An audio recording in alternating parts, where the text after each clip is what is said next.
Well, I'm back from Florida.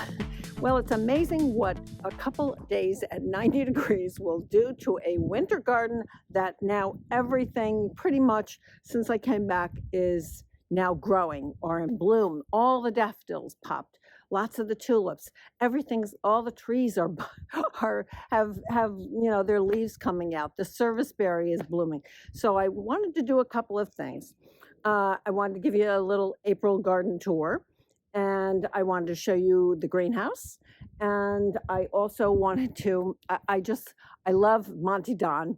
And I love at the end of his shows where he says, and here's a few jobs for you this weekend. Well, my list is like a mile long, having been away for a week. So, I mean, we still haven't finished cleaning up, getting leaves out of the beds, and now everything is growing. So we're kind of in a rush. Dahlias are showing up daily, so I've been getting those potted up because, as you know, I've had a lot of trouble with voles. Moles are not the issue because they don't eat plants, but voles do. And last year when I put I had a lot of dahlias in the ground last year, and they got eaten. So I'm potting them up. I'm not sure how that's going to work this year. I tried sinking the pots into the ground one year. I didn't feel like the dahlias did as well. So let's take a walk around, take a look, and see what's going on here. And if this is the first time you're at my channel, my name is Robin. I garden in Zone 6 in Northwest Connecticut. And thank you so much. Please subscribe, hit that like button. It really does make a difference. So let's go walk around a little bit, and I'll show you some of the chores. Here is a view of this bed that we did last year that now has the greenhouse in the middle of it. So we've reconfigured it a little bit. We've moved the hydrangeas around, but everything's growing. As you can see, I've got 9 barks, got cypress, chemacyparis. My wickstromia comes out very late. I've got some tulips.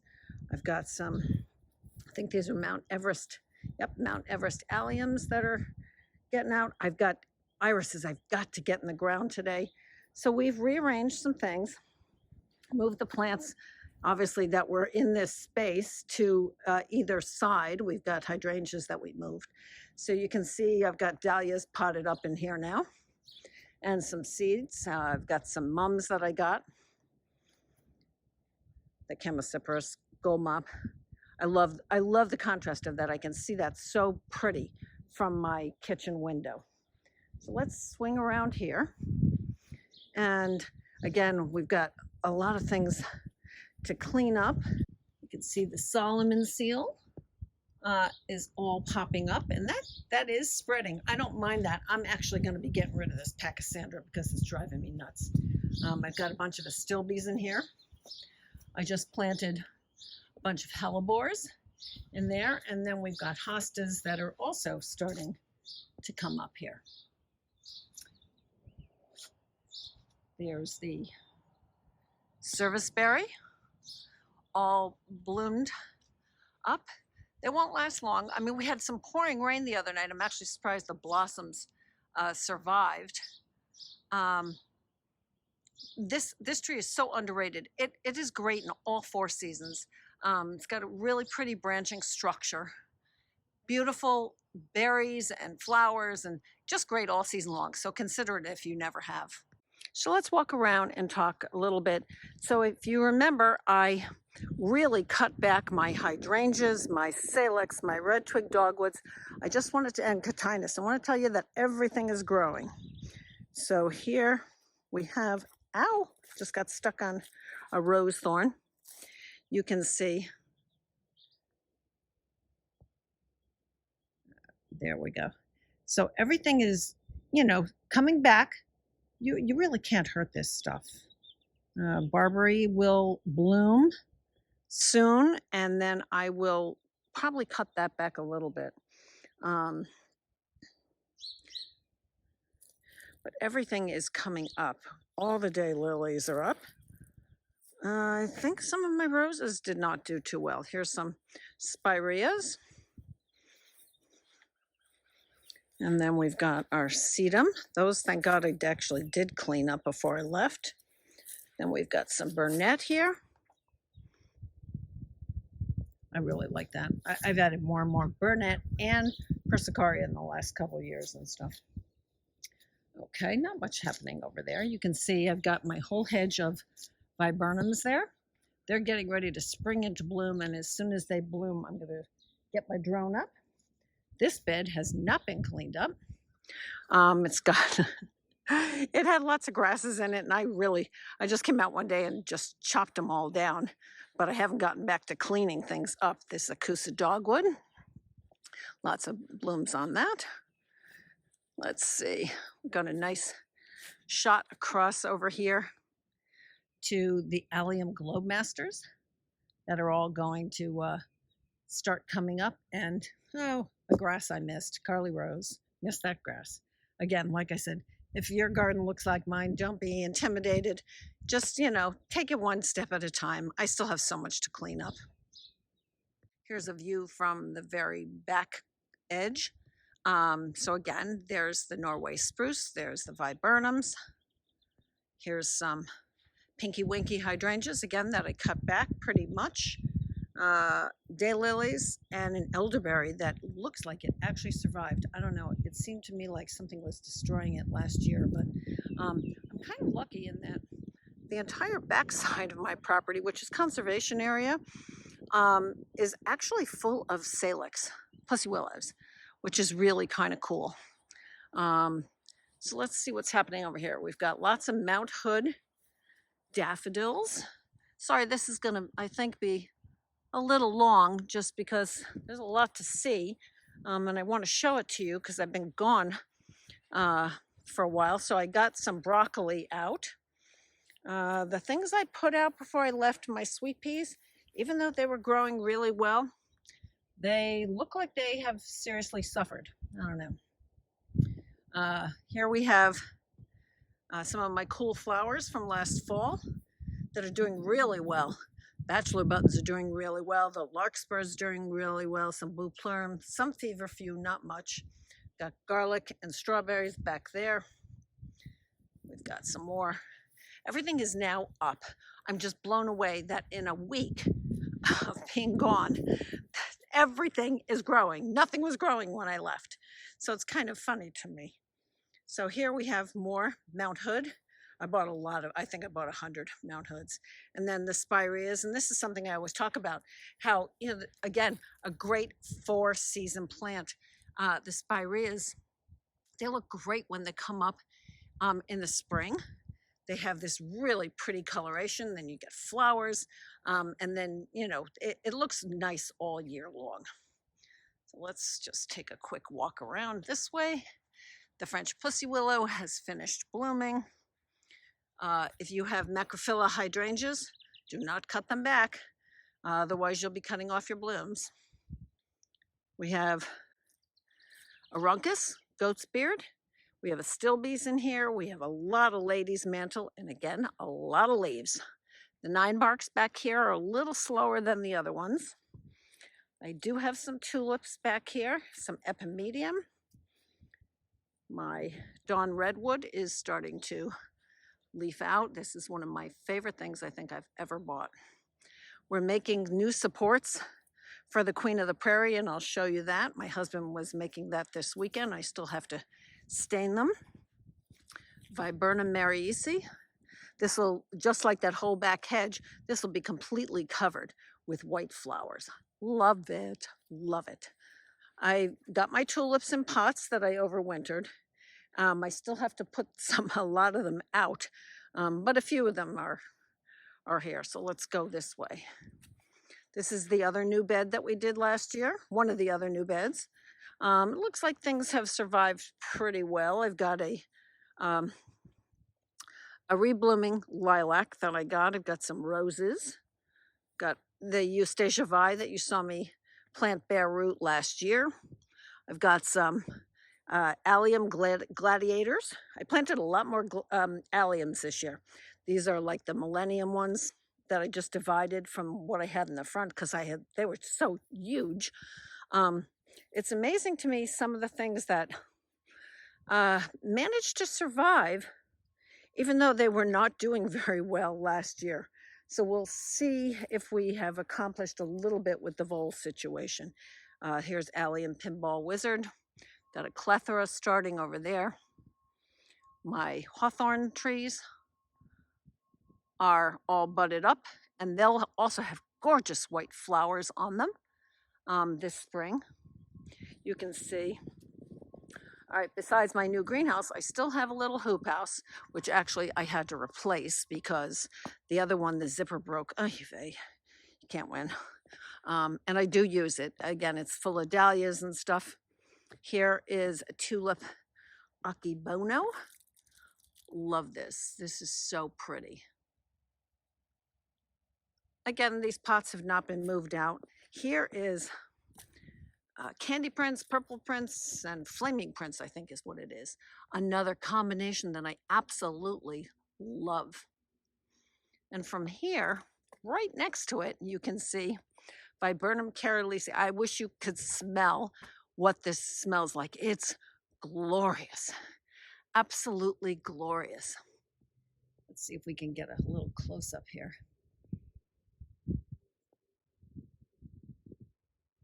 I mean, the smell, the colors, it's just so beautiful.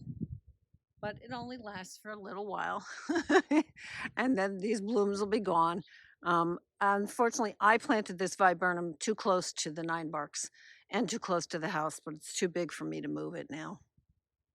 So before I left, I did manage to get this 9-bark opened up a little bit. I did not get to these two. So I have summer wine and copper something. Oh, I don't know. I'll put it on the screen. I think I'll remember. There's two that are the same, and then one other. Copper Tina and summer wine, I think, are the ones I have. Wee white hydrangeas back. Got to clean up the heucheras. Salixes that I really cleaned up last year are doing fine. Lilacs. Got a bunch more Mount Everest alliums that I put in here. This is a cool geranium called Espresso. And it's got a really pretty flower on it. More Burnett, Persicaria in here. Lots of daylilies. This bed had a lot of my red daylilies in it.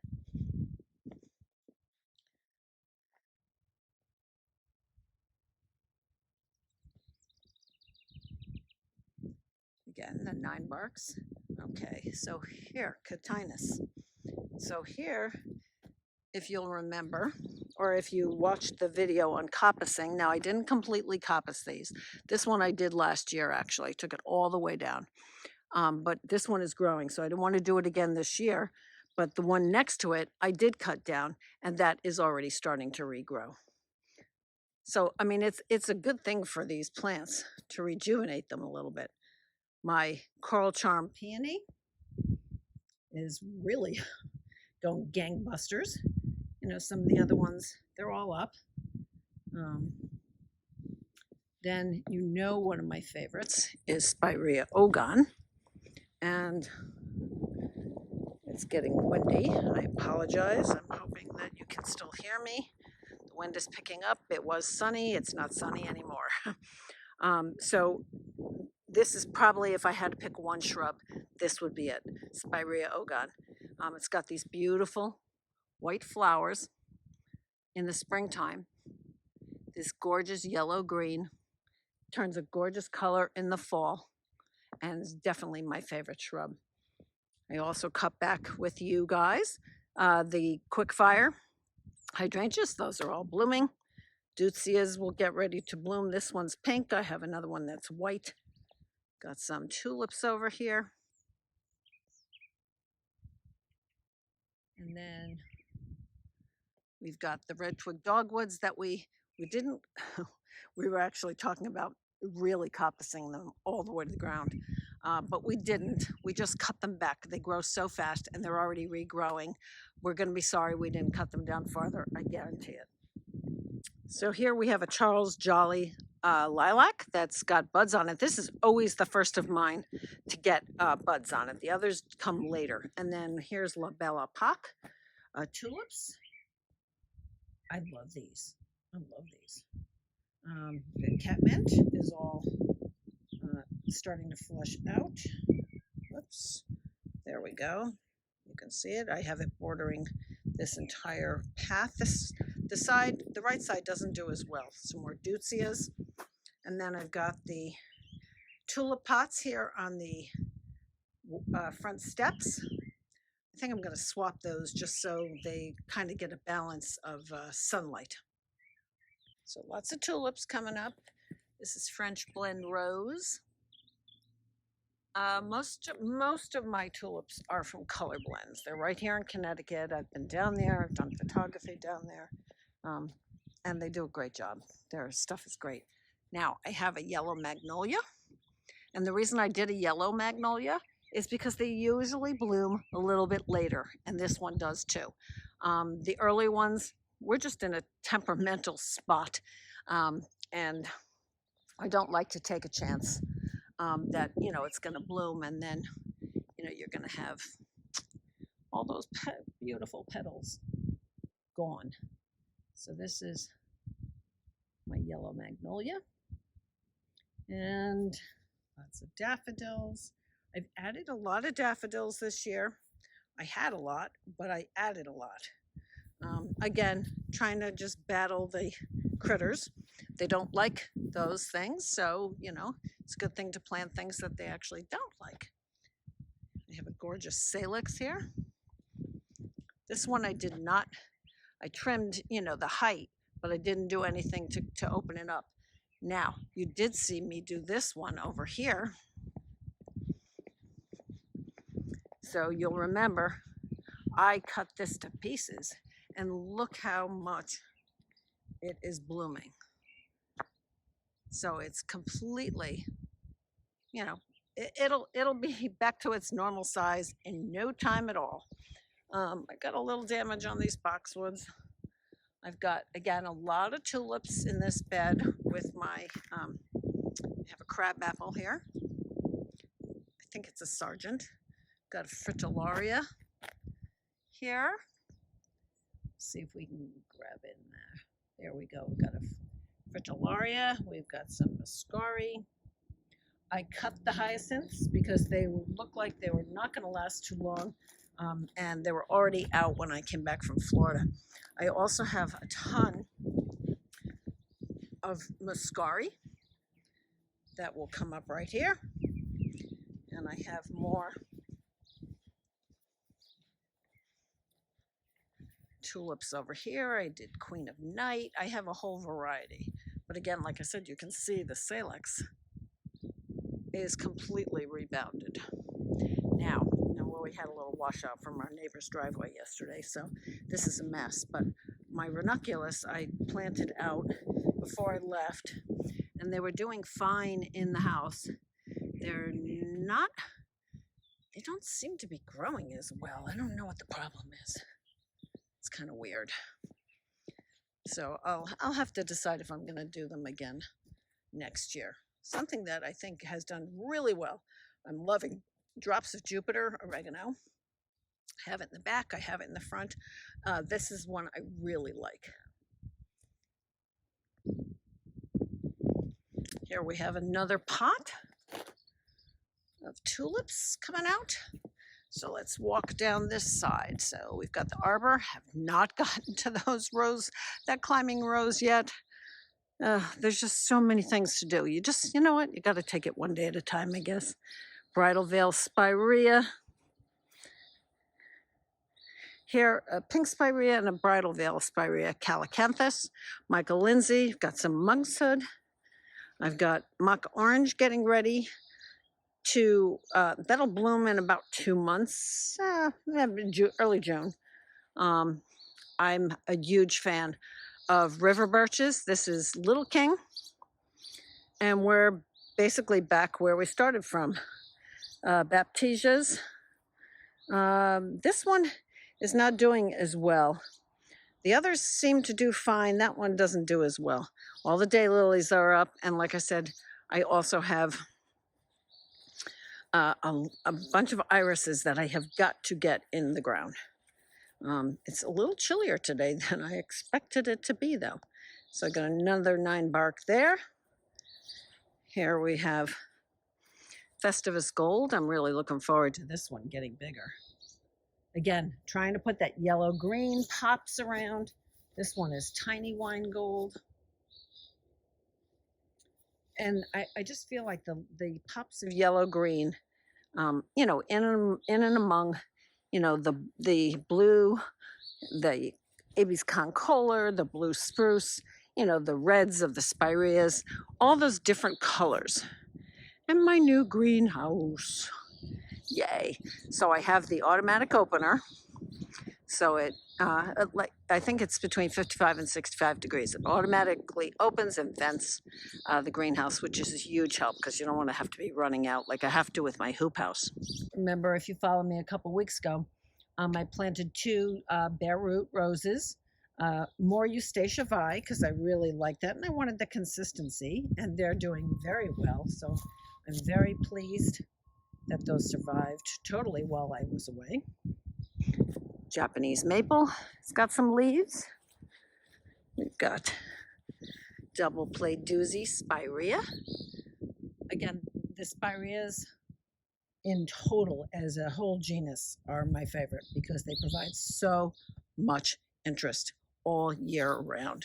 So let's walk up the path here. And our last spot is over here. Again, lots of spireas, gold mound spireas. I have gold mound. I have double play, not double play dizzy, blue kazoo, sorry, blue kazoo.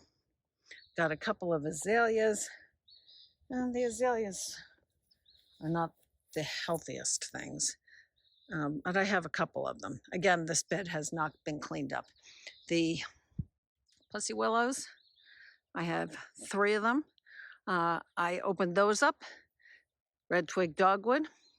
So those things are all leafed out. They're finished flowering. The pussy willows, the red twig dogwood still will flower. So here's kind of a thank you for watching, being patient while I was away. If you follow me on Instagram, I tried to post some pictures from Miami and Sarasota area, mostly Miami, just to give you, you know, a view from a different place. And just a quick look, I still have seeds inside. I did move a bunch of them out into the greenhouse, into my new greenhouse. And I still have some lilies. Still have amaryllis that can't go outside just yet. I think it's too cold. So I'm holding them in here. I've got calla lilies that are starting. I've got irises that need to go out. I started more calla lilies, and they're all starting to pop up. I just stuck them in here for the time being. They're going to go in containers. Whoops, sorry. They're going to go in containers as I pull the tulips out. But we've got a bunch of stuff here. So I've got some amaranth, some atroplex, some cress, and some mahogany splendor in this little tray. I promised I would show you how I'm potting up my dahlias. So I'm putting a piece of landscape fabric in the bottom to kind of cover these holes a little bit, just because I do have trouble with voles, and I'm not sure if I'm just sticking these in the ground, if I'm gonna stick them partially in the ground. It doesn't matter what size pot you're using. I'm also putting some bug and slug stuff in the bottom of these pots. And then I'm gonna start putting dirt in the bottom. So I'm using a combination of potting soil. I've had varieties of different kinds. And with that, I'm just using some plain garden soil to mix those up. And I put some biotone starter fertilizer in there. So I'm just going to literally put the dirt in the container. And this is how I've done all of them. And gonna fill that partially up. Now, I'm planning on leaving mine in containers. So I don't want to, you know, not be generous, let's put it that way, with soil. I also have tags that I've made. But Swan Island Dahlias actually does, oh, that's the wrong one. Hang on. Swan Island Dahlias actually does send out tags, which is very much appreciated. They just started doing that, I think, about a year ago. I find it very, very helpful. So this is one called Dad's Favorite. And when they come, okay, you have an eye that you usually can see pretty clearly. Swan Island actually marks the name right on the tuber with a permanent ink. So you're going to plant these with the eye up. I have 2, so I'm putting 2 in my pot. So this one, let's see, this one has, whoa, this one has a bunch of eyes on it. And then you are just going to cover it up.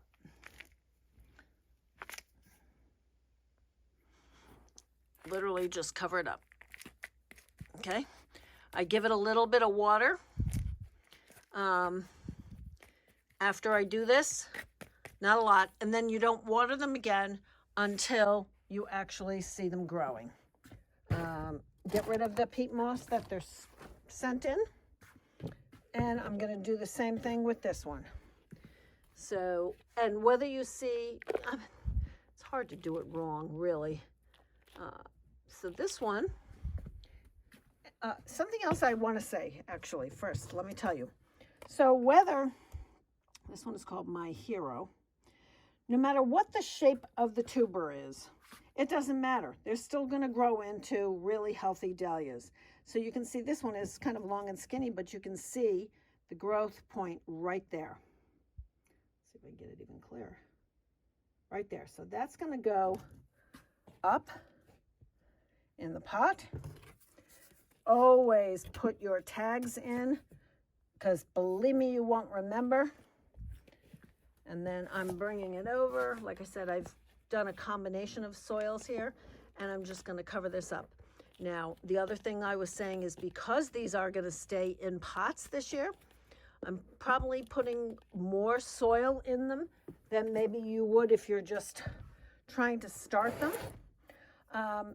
I can always come back later in the season as, you know, when I get to mulching, and get some mulch on top of these, because I think they're just going to go sitting in and around beds, which is why I've tried to be very careful about either just doing black or green.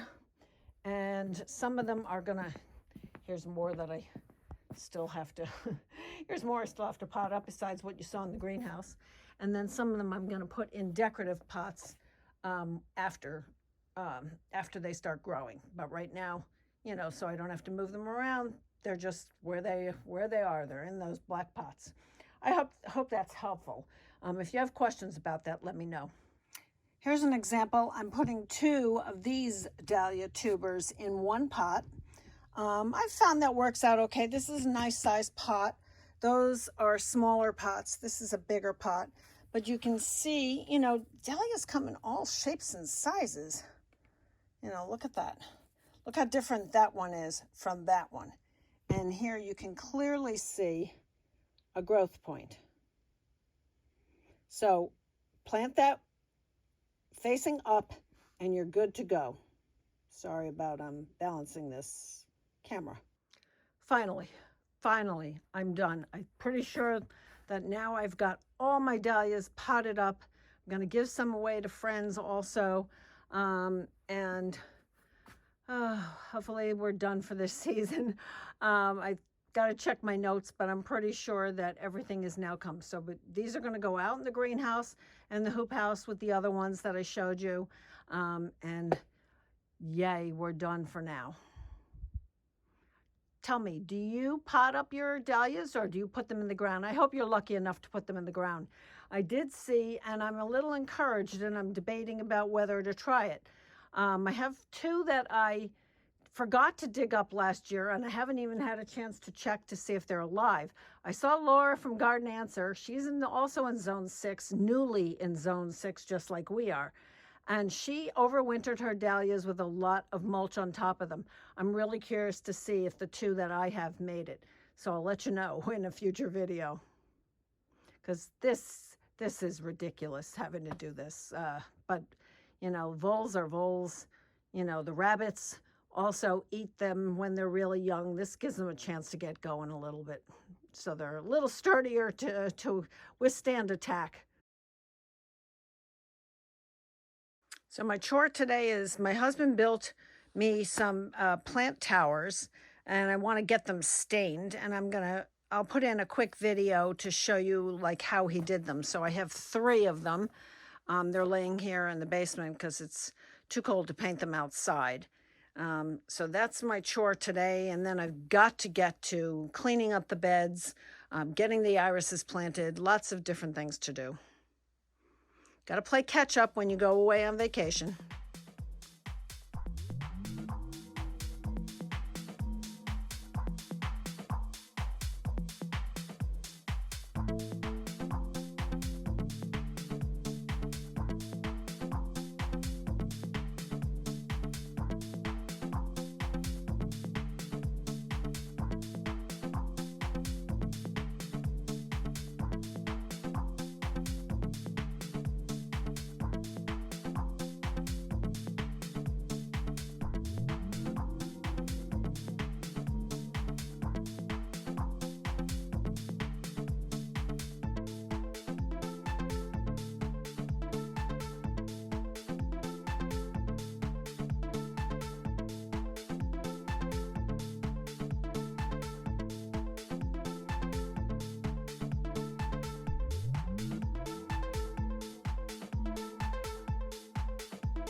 I hope you found that interesting.